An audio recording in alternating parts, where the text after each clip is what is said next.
We kind of have this idea that we need to add something to our plate. Like you were saying, I'm so overwhelmed. I can't add another ministry. I can't add another initiative. But I think it's not so much adding as it is just becoming more intentional. Hi, I'm Trisha Taylor, and this is the Leader's Journey podcast.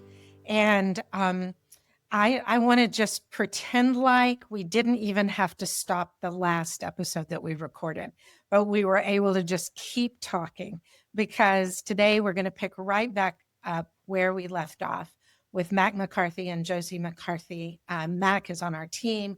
He's a pastor in Wisconsin, Crossroads Church. Is that right? Crosspoint. I knew that. Crosspoint. Yes. Josie is a nurse in their community, has been for a long time. And in part one, which I'm going to ask you, just if you have not listened to part one of this series, to just stop and go back and pick that up, because you'll get to hear Mac and Josie talk about their own personal experience with disability as parents, as leaders, in a lot of different ways. It's terrific.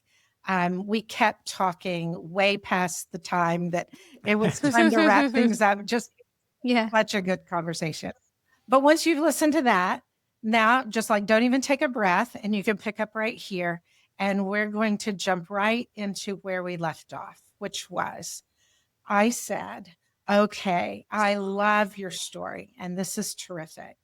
And I can hear what's in the listening of some of the people who are also following this, and they are saying to themselves something like, but I already live so close to the edge. Maybe I'm living on the edge in terms of my own fatigue, or my own busyness, or the level of responsibility that I'm carrying, or something like, our church is small.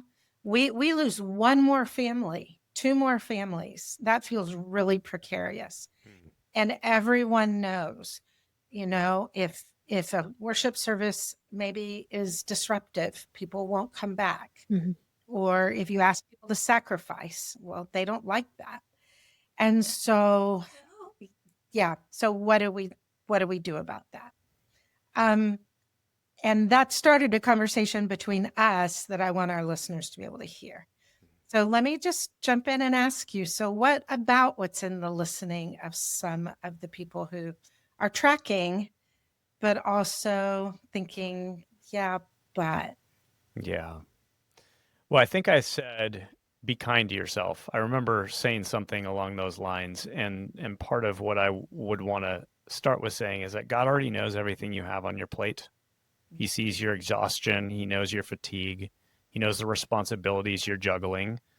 And so maybe the starting point is just to ask God, what are you wanting me to do? Maybe, you know what I mean? Maybe it's not add one more thing to your plate, but it's asking God to organize your plate, which feels different to me. But let's assume that you wanted to engage. What would that even look like? How could you go one step further? One of the first things I would say is you need to continue to engage the mental model work around this conversation. There is a whole field of study known as disability theology that is very much challenging the existing and predominant mental models around disability. And it's kind of your responsibility to engage that. Just as there's literature around what women might experience in the workplace, or Black people in the United States. It's our responsibility to educate ourselves on those dynamics so that we can show up differently. And there's a lot of really cutting edge material that is being written and produced from those who are disabled or studying this in a very focused way.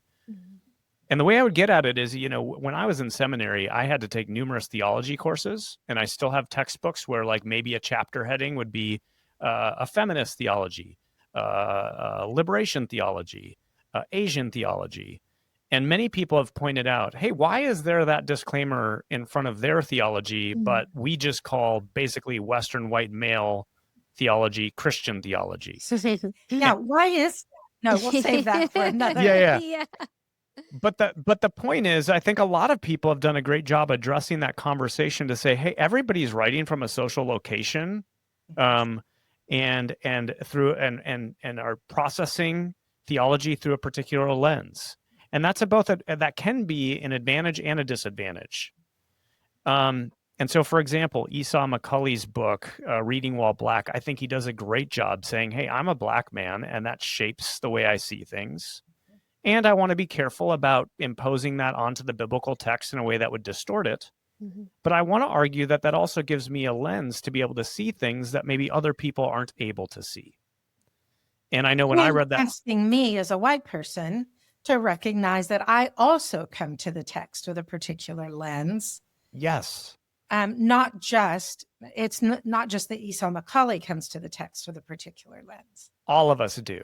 All of us do. And yes, the more we're aware of what those lenses are, it can help us, it can prevent us from imposing things onto the biblical text that aren't there.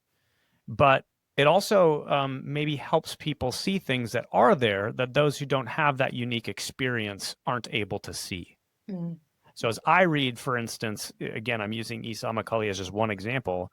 He was able to show me things that I would miss as a middle-aged white man. Mm-hmm. Okay. Yeah. What I'm trying to name is that there's a whole bunch of people who are writing from the hermeneutical perspective of disability. If we put on the glasses of disability and then begin to read the Bible, read scripture, what is it that we might begin to see that we would otherwise miss? Mm. And just like everybody, all of us, we want to be careful about imposing things on the text that aren't there. These authors, I think, are doing a great job sort of exposing things that are there that we would otherwise miss. So what's something that we would otherwise miss about disability, for example?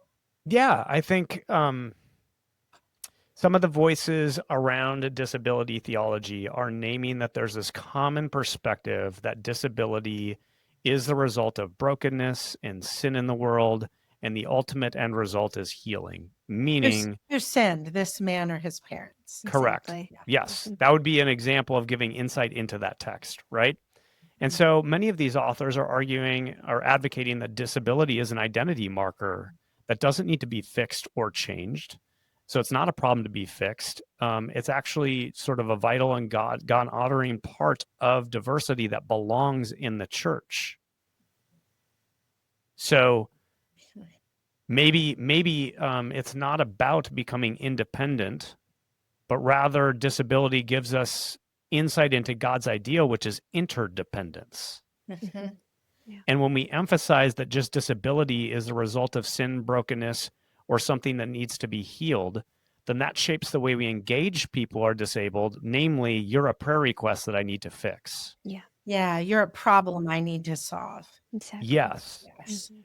All of these authors would say that in the new heavens and the new earth, all of us will be made whole and restored.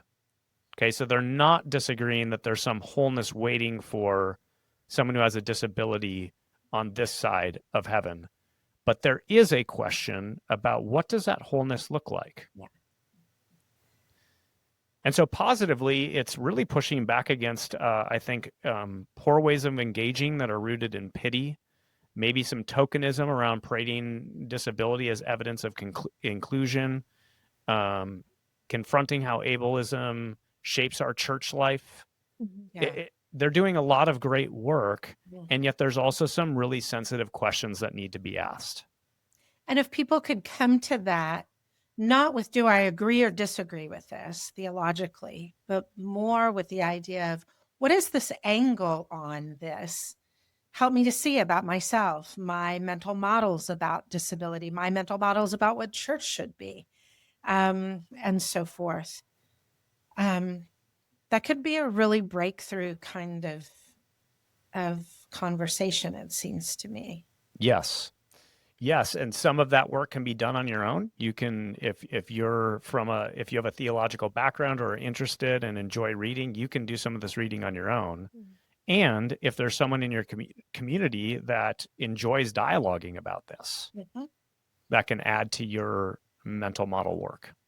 Yeah. Right. I would also Yeah. add to that, it really helps to know someone, have a relationship with someone who has a disability while you are sorting this out, because it brings a different aspect of humanity and dignity and individuality to the conversation that you wouldn't otherwise have as well. And that goes to what y'all said last time about we're so glad that we've moved toward inclusion, but we don't want to stop at inclusion. Not that we're even there yet, but we don't even want to stop there. What we want is belonging. Yeah. And until we have those kinds of relationships, y'all were saying, Yeah. and I agree, we're not at belonging. We're still at the place that y'all were describing in terms of this is a problem to be solved or brokenness to be fixed. Yes. Yep. So just like any live conversation, I would just maybe forewarn you, there's a lot of there's diversity of opinion. So it's not monotone. Not everybody's saying the same thing. I don't agree with everything that's happening in this conference. I just listened to a podcast last week where this is literally the guy's doctoral dissertation, so he knows way more than I do. But he argues that Paul's circumcision was perceived as a disability within the Roman world, that Paul probably, the thorn in his flesh, was some sort of speech impediment, and that he may have suffered from dwarfism or been because of the basket story. And I just remember thinking, well, I would never have thought those things if I wasn't going back to your curiosity thing, Trisha. I would have never thought those things until someone raised those questions. And they're worth exploring. They're worth considering. Not in an agree, disagree way. Correct. This is true or not true, but just what if? What does this open up?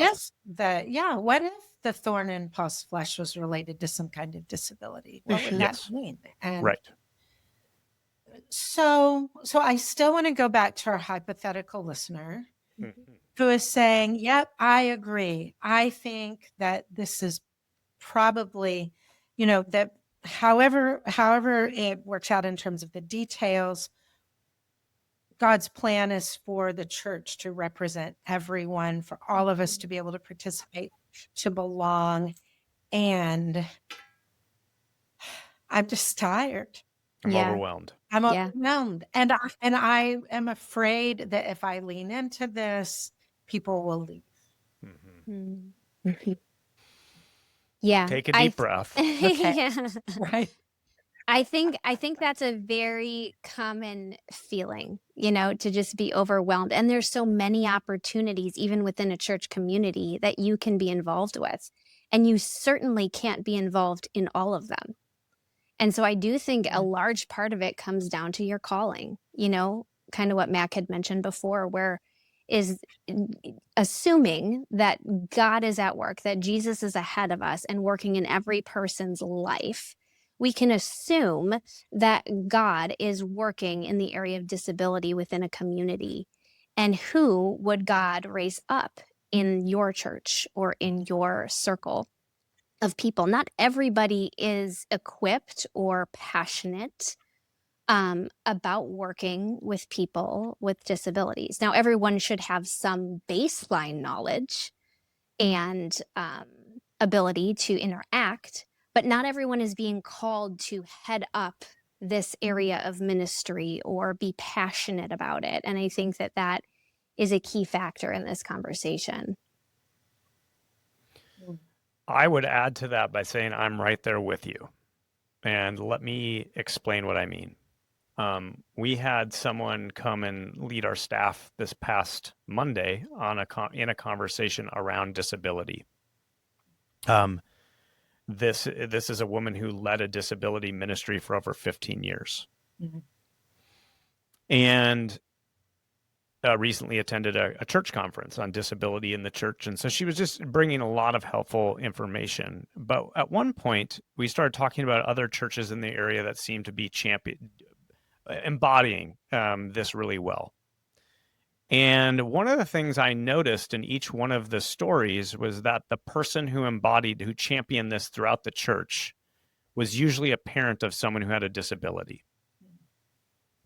And Josie and I, in fact, know an incredible couple who we knew at Bethel in our undergraduate program who ended up having a son with a disability, and they're now leading a nationwide ministry. I mean, it went bonkers. She's been on the Kelly Clarkson show but at no point did Josie and I ever feel like, hey, this is going to become our mission in life, to start some ministry around disability.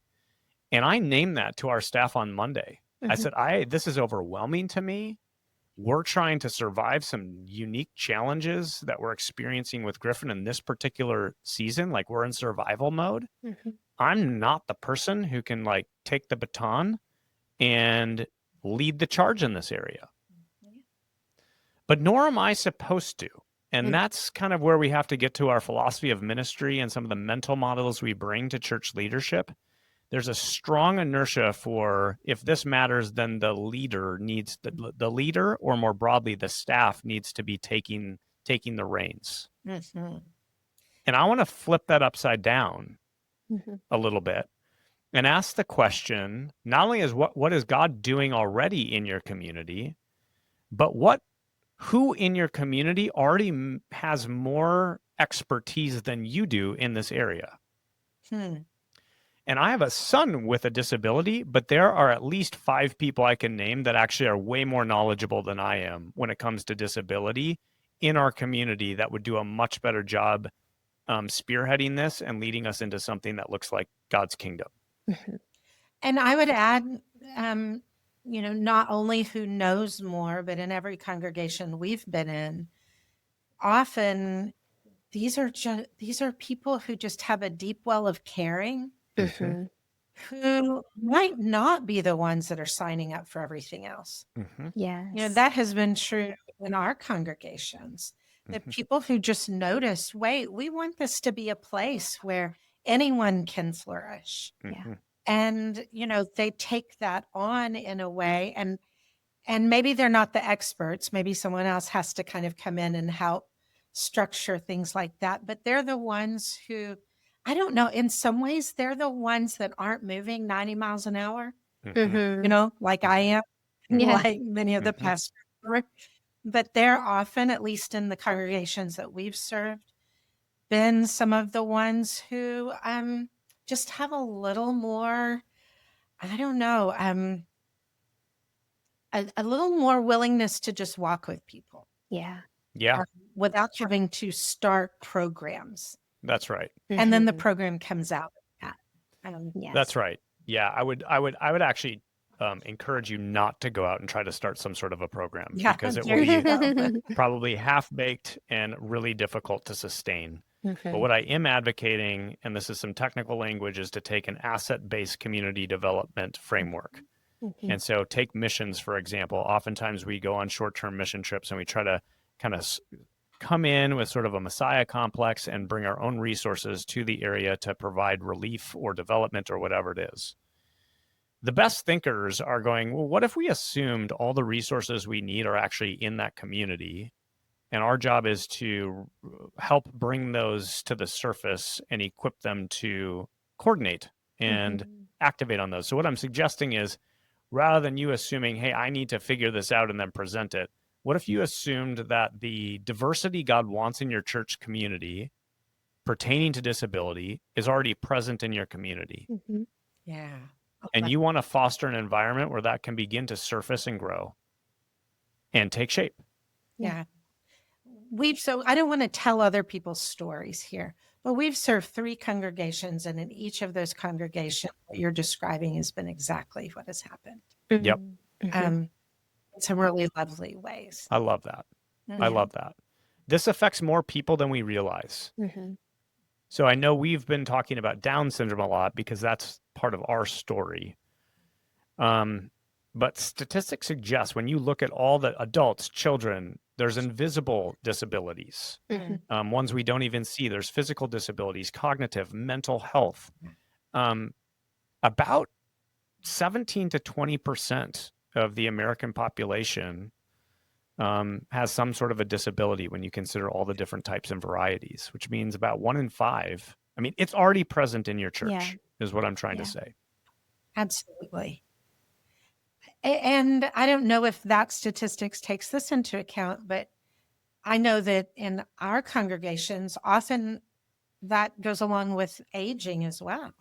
People start moving slower. They can't climb the stairs the way that they could. They're using a cane or a walker. That's right.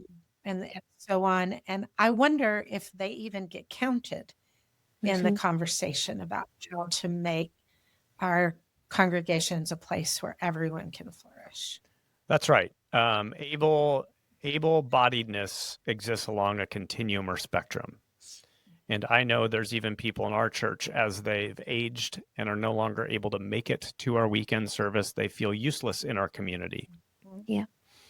So what does it look like to acknowledge that, hey, it's not just able-bodied people that are valued here, but that everybody has a contribution to make? And what does it look like to engage those folks rather than go, hey, since you can't make it here, you no longer are part of our church? Yeah, which we would never say out loud, but we just kind of forget that they're there. Yes. Yeah. That's right. That's right. I think prayer is another piece. Again, I want to suggest that God is on your team here and is working when you can't and don't feel like you have the resources. I remember years ago doing a ton of reading on systemic racism and how that shows up and going, yeah, but I live in a predominantly white affluent community. And one of the things that happened, and the leader's journey has been part of the answer to this prayer, was God, just color my life. Bring people of color into my life. I want a more diverse group of friends. And I've noticed God answering that prayer over 3 or 4 years. It's way more diverse than it used to be. And so if God's kingdom values diversity and interdependence, I believe that when we ask God to help us move in that direction, that God answers and can work even when you don't have the energy to do so. Yeah. Okay. Yeah. Josie, anything that you want to add? Yeah, I was just thinking about that. And I think when you are just humming along life, and I kind of think back to before Griffin, life before Griffin, it was oftentimes that I didn't even see the disability around me. Like I didn't have eyes to see it. I wasn't paying attention to it. I wasn't going about my life in a way that would foster interaction with individuals with disabilities. And I think that if God puts that on your heart as a desire or something you want to lean into and grow in, he's going to give you a different set of lenses to be able to see, because as Mac is saying, it is all around us, from the entire spectrum of children through adults, at the grocery store, at church, wherever you go, like you will, if you have eyes open, you will encounter people with differing abilities. And so I kind of want to reiterate that and give like a little bit of vision for, man, you have a whole world out there that God has in front of you. And if you will only have eyes to see, you can join him in the work that he's doing in this particular community. Often, though, as leaders, we have an idea of what kinds of people we want to, Yes. we want our communities to be made up of. Yes. And I don't care what the category is, God tends to pry our hands off of those. Yeah. And that's maybe some pushback. Trisha, I'm not afraid to push back a little bit. I fully want to acknowledge that many leaders, and myself included, often feel like I can't add one more thing. I don't have space for it. And I kind of want to go, but is that really the case? Because we live in a world that's focused on upward mobility.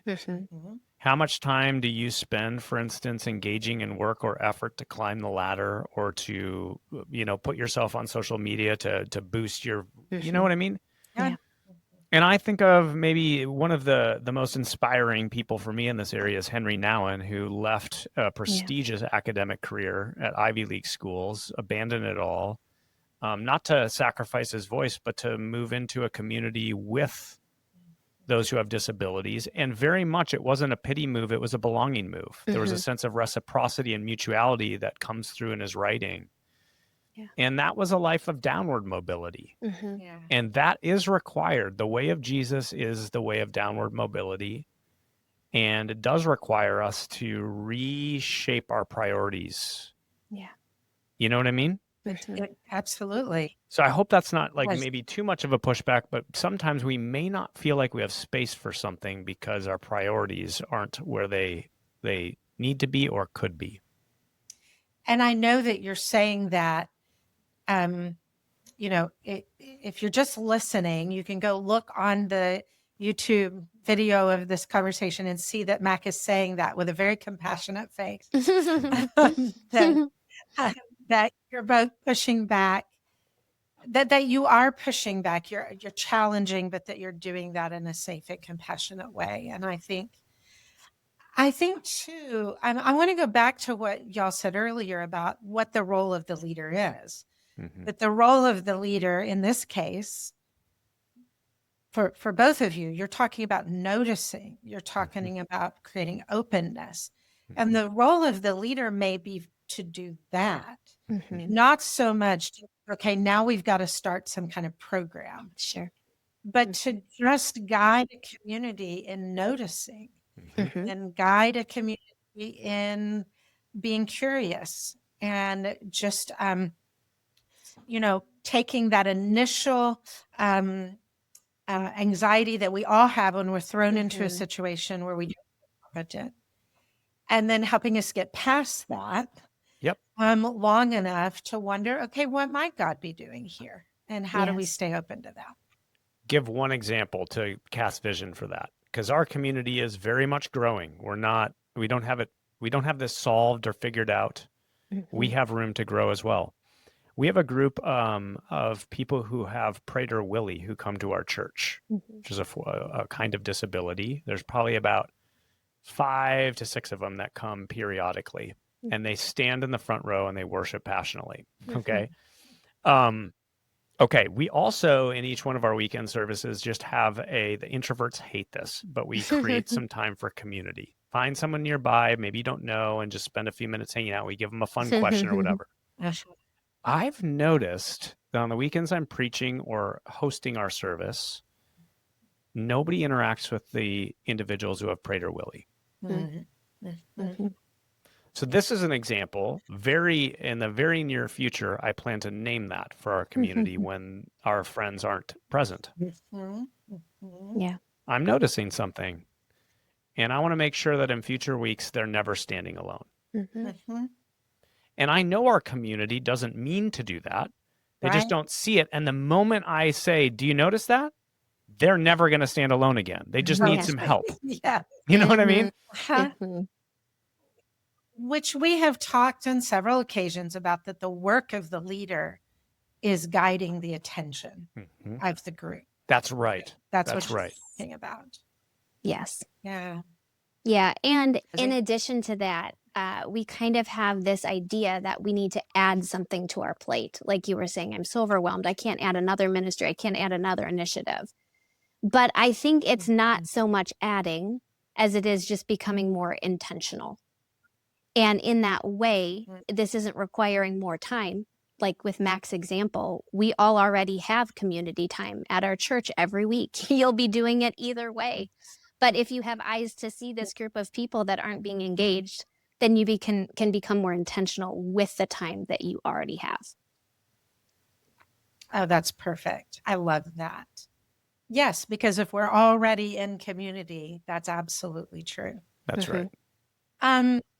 Okay, I'm going to put you on the spot just a minute before we wind this up. So for you and your lives, this is now after Griffin. And so many people will interact with Griffin in his life. What is just one thing that you wish that people in any kind of community, maybe not just at church, would just be able to remember or track with as they're interacting with Griffin? I know my answer. Okay. My answer would be don't give up.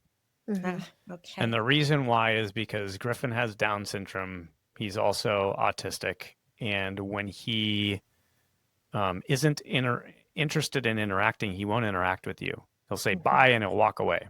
And I've watched repeatedly, both in my own family, but also in our church community, and people they'll try to interact with Griffin. And if he doesn't respond right away in the way that they might assume or expect him to, they give up. Okay. And Griffin rewards those who persist. Okay. You get what I'm saying? Like, you have to get inside his world through repetition till he feels connected to you. And I think that that maybe translates into other scenarios too, that those who are disabled may not interact the way you would expect them to or want them to. And you might have to slow down and linger a little longer in order to reach a place of friendship and mutuality. Thank Yeah. you. Josie, what Mine about you? kind of dovetails right off of Max. What I was thinking about was connection. It's very few people that will actually take the time and the patience that it requires to connect with Griffin. And it's what I desire for him for his entire life. You know, when you sit at IEP meetings and you're talking about his goals, they're like, what do you have? Like, what kind of goals do you have for Griffin's life? And above anything else, aside from him loving Jesus, I want him to be connected to people. And I want him to have some form of intimacy with other humans. And a lot of times he's in a different environment and it's just not the time or place. But if you do take the time and have patience and find like creative ways to connect with him, that's when you see him for who he really is. And I think see him for who God knows that he is. And above all, I just want him to reach his full potential, as we all do. And it's going to look different than it would, for a typical individual. But I just want people to see him, connect with him. I think we're going to leave it there. This is a conversation that, as we were preparing for it, in some ways I realized, I do have the stories and the experiences, you know? And on the other hand, I realized I really have a lot more to learn, a lot more. And so I'm really grateful for y'all having this conversation with us. I think that there is a readiness for this. And so maybe in the near future, we'll convene a Zoom dialogue around this. That'd be great. Listeners need to go sign up for our newsletter on the website so that when we decide to do that and we really can have a conversation where everybody can take part, you'll know where and when that is. But until then, let me just say thank you to our listeners for being with us today. You can reach out all the normal ways, theleadersjourney.us, all the socials. For now, let me just say, we're jazzed about the idea that God wants everyone to flourish and that that's part of our design, which is something we talk about a lot. So anyway, thank y'all for listening. Y'all take care.